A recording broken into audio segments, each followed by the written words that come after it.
Welcome back my YouTube channel. आज हम पढ़ाएंगे आपको प्रोटीन क्या होता है, कैसे बना होता है, इसकी कैसी संरचना होती है। जो प्रोटीन होती है यह अल्फा अमीनो एसिड से मिलकर बनने वाला बहुलक होता है। यानी जो प्रोटीन होती है ये विभिन्न अल्फा अमीनो जब पॉलीपेप्टाइड बंध द्वारा जुड़े जाते हैं तो प्रोटीन का निर्माण होता है। विभिन्न अल्फा अमीनो एसिड, देखिए वही बात आ गई, अल्फा अमीनो एसिड की इकाई। जो अल्फा अमीनो एसिड एक अमीनो एसिड होता है वे आपस में पॉलीपेप्टाइड बॉन्ड द्वारा जुड़ी होती है। आपस में पॉलीपेप्टाइड मान में जो बंध होता है उसके द्वारा बने, इसीलिए प्रोटीन को बहुलीकृत अमीनो एसिड एमाइड भी कहते हैं। इसीलिए प्रोटीन को बहुलीकृत अमीनो अम्ल एमाइड भी कहते हैं।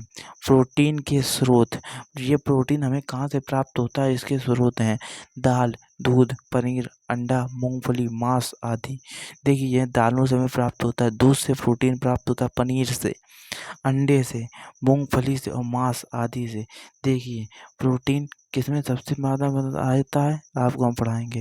देखिए सोयाबीन में 54%, मांस में 22% प्रोटीन, अंडे में 14%, गेहूं में 12% और दूध में 4%।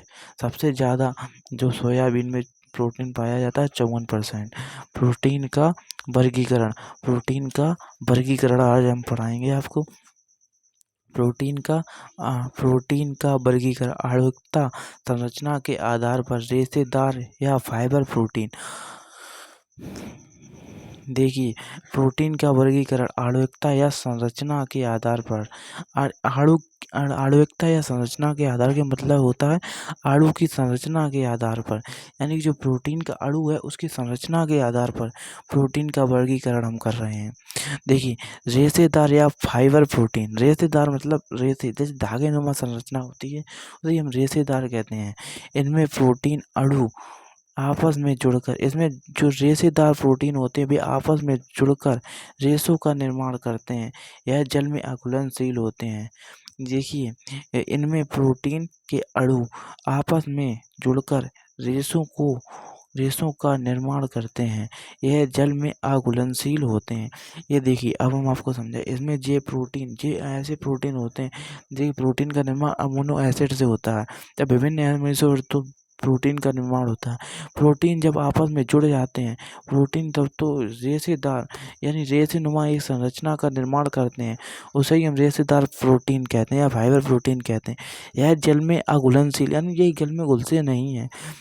इसका एक उदाहरण है काइटिन। देखिए काइटिन जो होता है ये जल में घुलनशील। काइटिन की परत मछली के ऊपर चढ़ी होती है।